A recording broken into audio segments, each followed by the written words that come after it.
It arrived! Yes, finally! Here's the last item of my birthday art haul.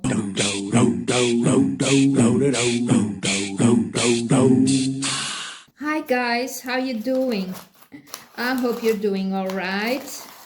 I'm good, thank you. And let's see what I've got in here. Whoa, yes, the 15 palette Gouache Studio from Caran. Ta-da! If you saw the first part of this video, you already saw the other items of my birthday art haul. This one took a long time to get here, but finally it arrived and I'm so excited to open it.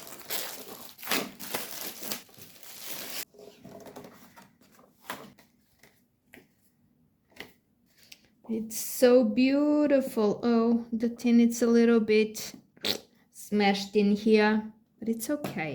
It's just a little bit. It's beautiful. Is this a sticker? Why do they send me a sticker to put in here? Is that it? I don't know. It's so beautiful. Oh, this comes off. Oh, that's very handy. Uh-oh. Can you see what I'm seeing? I don't know if I can... How can I show you? Can you see it here? The bristles of the brush are a little bit damaged. Oh, people from Caran, you should be more careful with this. You know that us artists notice these things. We care about these things, okay? It's a number 8 brush. I hope it's good. I never had a brush from Caran, so it's my first one. Let me see if this comes off. The white gouache comes in a tube. Does this come out? Yes, I think so. But I didn't manage to take it out. Yes, it does come out. And if I put a magnet in here, I can put my other gouache pens from that palette that I made myself. If you don't know what I'm talking about, I'll link a video on the description where you can see it, and probably more because I've been wanting to buy more gouache. I don't know if I have to now that I have these 15 new colors. I don't think I need to. I was meaning to buy a primary color set, but with this, I think I don't need it. I'm gonna put this back in here. And I'm gonna test the colors. Yay! I'm so excited, guys. Okay, I've got my Royal Talents A4 sketchbook here. And I'm gonna swatch them in this boy. Where can I put them? Next to the luminance that I swatched on the first part of this video. Okay, let's see this boy. Let's wet it. It's stiff because it has some kind of soap. Yes, I'm feeling a little bit greasy, but it dissolves in water. Okay, I went to clean this better. I took care of that bristle that was coming off.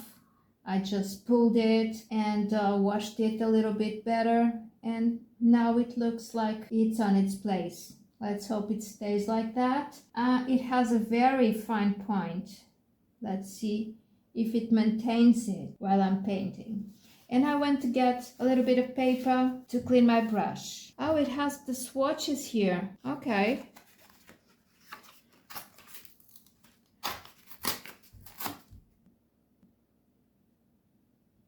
Yes, I can do this to see if that's opaque or not. It doesn't seem very opaque. Oh, the bristles are coming off again. I may have to cut them. Oh, it's very nice. Woohoo! A little bit more water. It's very buttery. I like it, but it doesn't feel like a gouache. It doesn't have that gouache body to it. Let's see, these are the yellow. Oh, I must tell you the colors. This is yellow, and now it's the lemon yellow. But really, this basic yellow seems more like a lemon yellow than this one. This one, it's more of a warm yellow.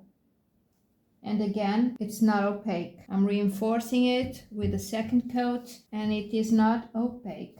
Very buttery. It's very nice. I'm loving painting with it. But again, it doesn't feel like gouache. Let's see this red. This is vermillon, which is a very bright red. Not opaque again. Very velvety. Let's get a little bit more pigment. Oh, look. This Bristol is bothering me. Let me cut it off. It messed up the yellow up there. Oh, that's pretty, so pretty. It seems to be drying quite fast also. Today it's very hot in here. Now this is Carmine what? Carmine Lake? Is that it? I don't know, it's a bit more opaque, so I'm having trouble reading it. Yes, Carmine Lake. It's a bit of a darker color, so it's a bit stronger. It's not opaque. Because it's darker, it covers a little bit more the black letters. Yes, it's very smooth and velvety, very nice, and quite pigmented as well. I was meaning to make smaller swatches, so I ran out of space in here. I'm gonna let it dry a little bit, and I'll keep swatching in here. Let's see this color, which is magenta. Oh, it is magenta, all right, yeah. Again, not opaque. Oh, the sun is beginning to hit my sketchbook. Look at this bright magenta. As I was telling you, I was meaning to buy a basic color set, but I don't need it now. I have the basic yellow, which is the first color in this set. I've got this lovely magenta, and I bet I've got a cyan and black and white, so I don't need anything more to find all the colors that I might want. Let's see, what is this color? It's violet. Ooh, it's dark. This one is very dark. Again, it doesn't seem opaque, but because it is so dark, I can't see the lines underneath it. Oh, look at this, very rich pigment. It's not my favorite color, but wow, it's very rich in pigment. As you know, this paper is just 140 grams per square meter, so it's not very thick and it's not very good for water mediums. I'm wetting it quite a bit in here, so it's not looking so good, but I believe it's because of the paper. But I like painting with it. It's very velvety. This is ultramarine. Yes, very beautiful and dark as well.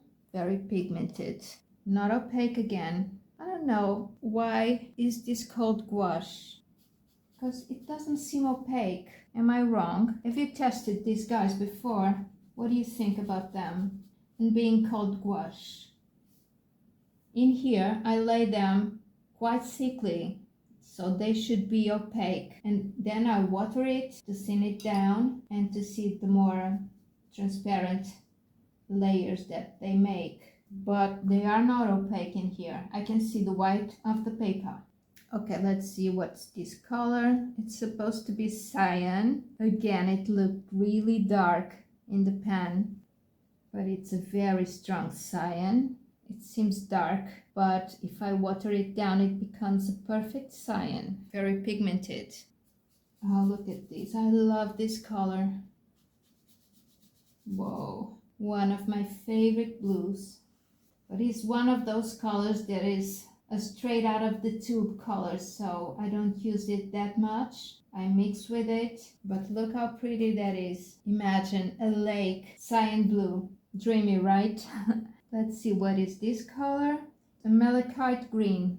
Should be a lovely green. Oh, very dark. I love it. Very beautiful, rich color. Wow, look at it here. And the brush seems good. I'm loving it.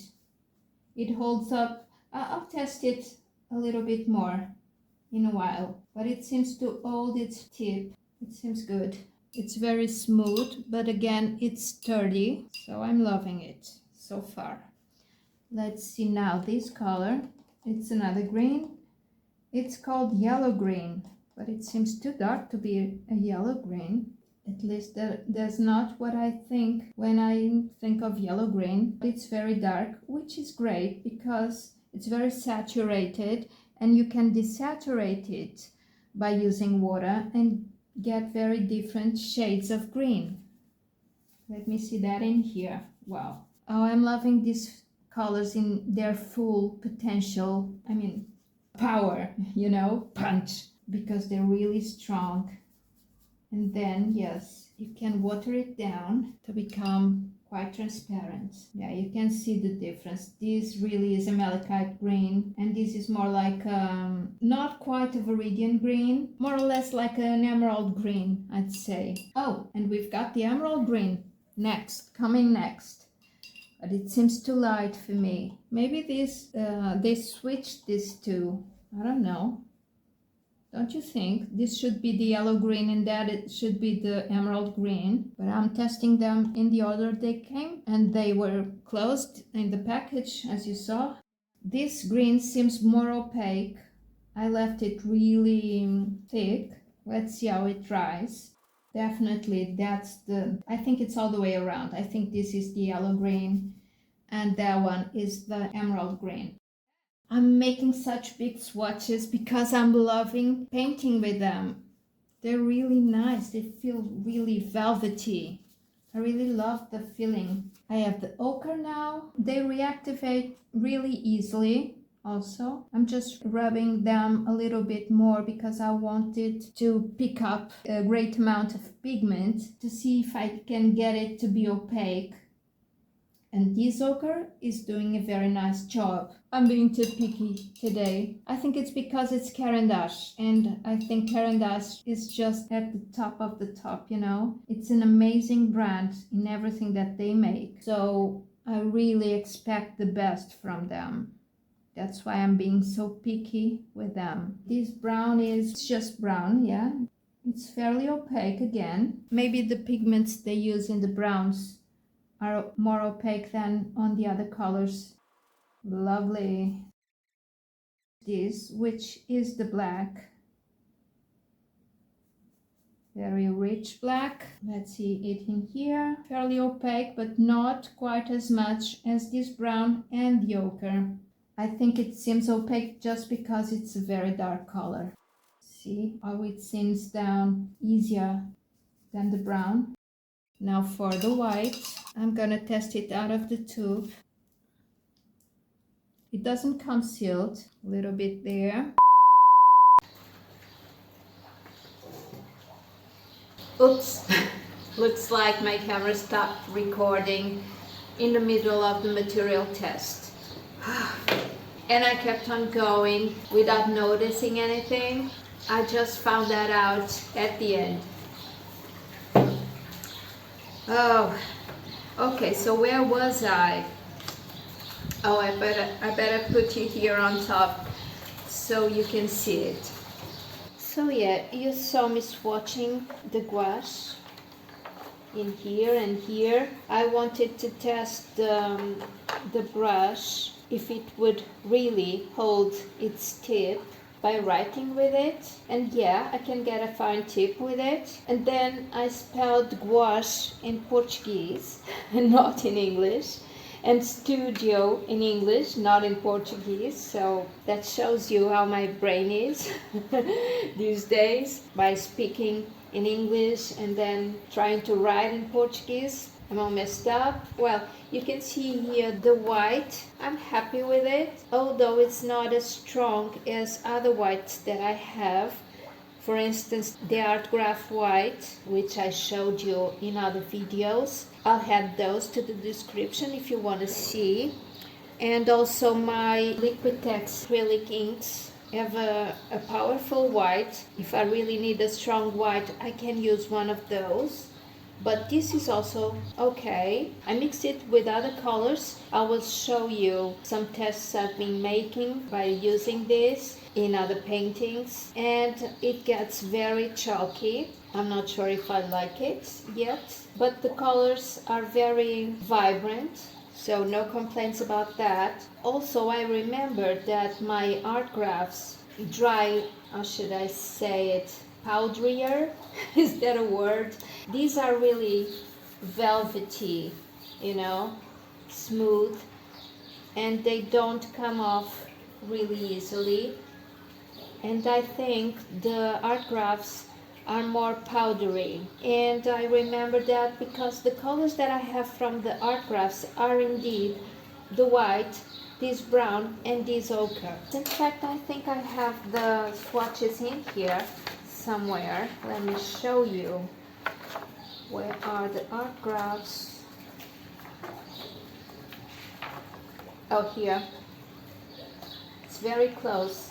You know, this ochre, this one is more intense, the brown as well, and the white, this is a more powerful white. And in here I have the white from the Liquitex acrylic inks. So I continued on testing this brush.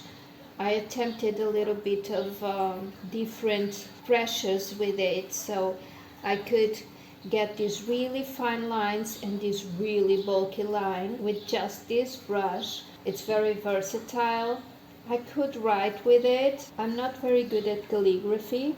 Here's my attempt, but I managed some variation in the lines. I also painted this bird here, and I think that's about the test that I made with this. I'm very happy with it all. Sometimes I seem to be too critic about them, but as I told you, it's because I have Caran in such a high rank when it comes to art materials that I'm very picky with it. But nonetheless, I'm in love, guys. So about the brush, I'm gonna keep it for watercolor. I think it's very good for that. It's also good for gouache because it's delicate and sturdy at the same time, which is excellent.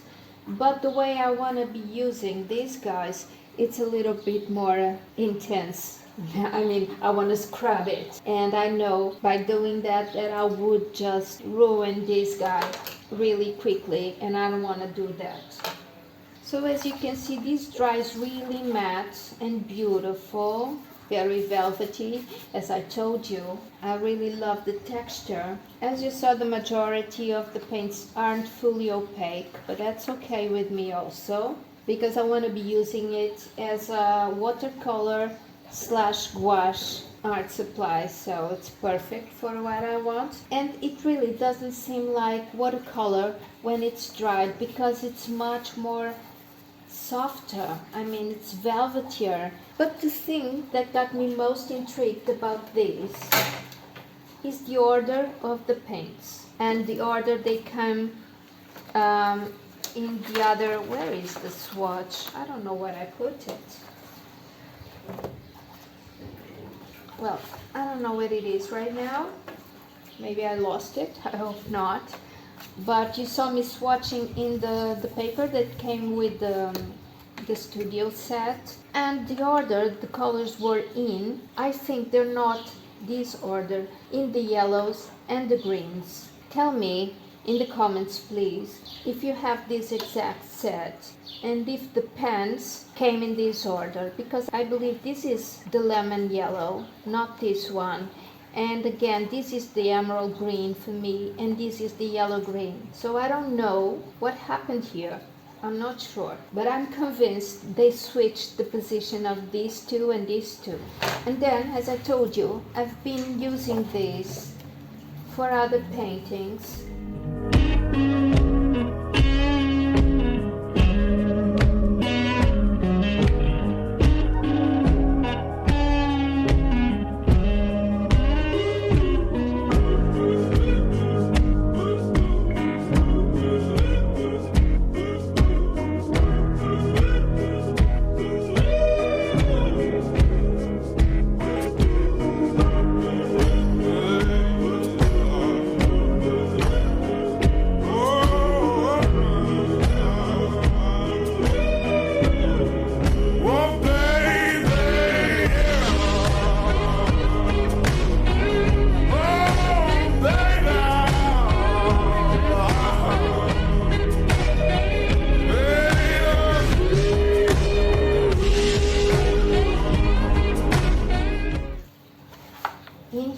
was the first one I made with this, and look how vibrant this lake got. Ain't that beautiful? I love this. It's a fairly quick sketch. I didn't spend much time with the sky and the trees and all of it. I just wanted to see if I like to play with these colors. I mixed them, as you can see here.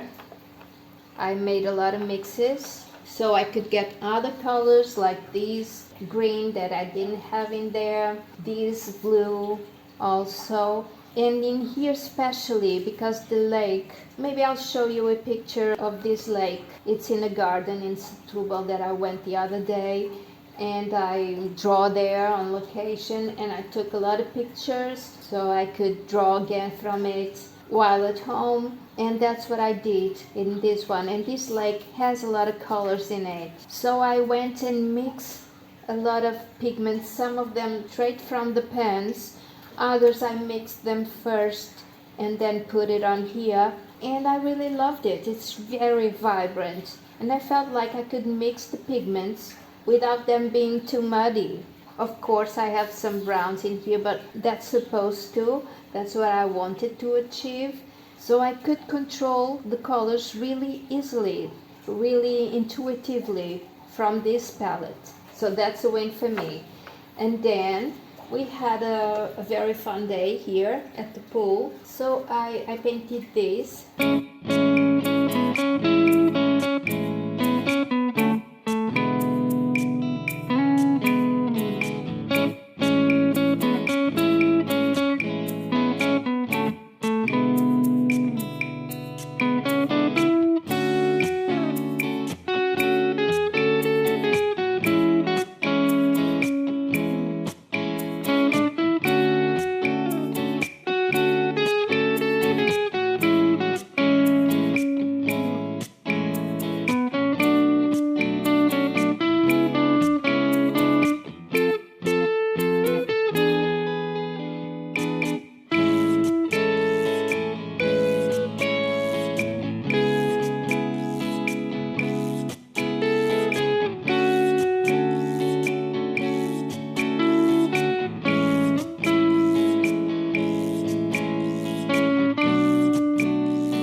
I painted this while being in the pool. It's not the first time I do it. In fact, I have a video on the channel where I did it also, and I painted with water from the pool. I didn't do it this time because I didn't want to contaminate these guys. I don't know if it's good for the paints because the water has particular treatments, particular chemistry to it. And I did this. This first one, it's only with gouache from the set, and in this one I also used color pencils on top of it to get some details going on. On this one, as you can see, I did the base layer all with gouache, blocking the colors and mixing in the lake, all of that. And then I did some details with graphite pencils and color pencils also. I believe they're intense pencils, but I didn't use them wet. I just used them as color pencils. And here on the tree also, I did a little bit of that. That's because I always want to go mix media with my pieces. I rarely just use one medium on my paintings. And yeah, that's the tests I've been doing with this gouache palette. I'm still in love with it, so for me they are amazing. I'm loving it. I'll be using it for sure a lot in the future. And I also have had presents for my birthday that I want to share with you today. I was forgetting about them, imagine that.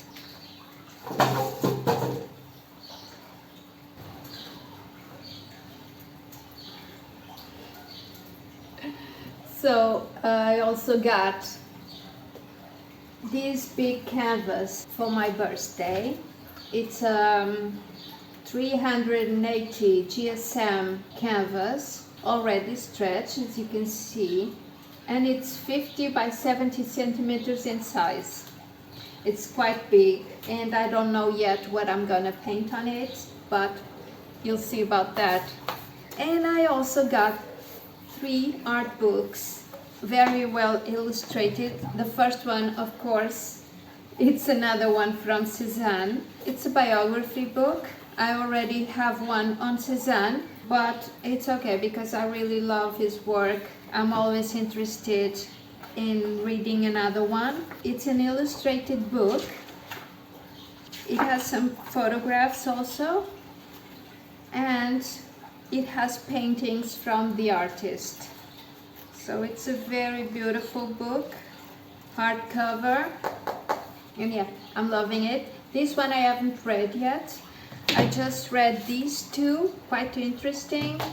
They're in English. And this one is about Frank Lloyd Wright, which was an architect. He had a very peculiar life. I didn't know about that before this book. Again, it has some photos and illustrations of his life. And it's a window, so maybe it's made with glass and metal. It's very interesting composition and use of color. It has, again, photos of his work. He was into design. He also designed furniture, which is very interesting. And yeah, well, I'll show you like this so you can see a little bit more. Oh, he even talks about his wardrobe. Yeah, and another picture of him later in his life. Oh, this is very beautiful and very well known, the Guggenheim Museum.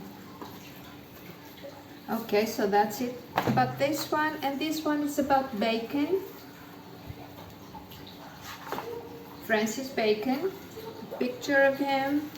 I didn't know his work very well, so it was interesting to read this.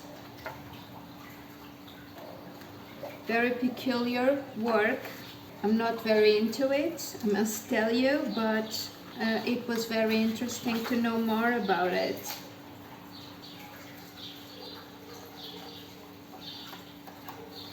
And yeah, I think this concludes this video.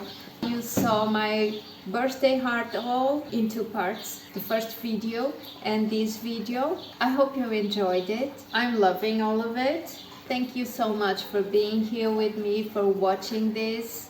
Please give it a like if you have. Subscribe to my channel, and I'll see you on my next video. So until then, bye bye.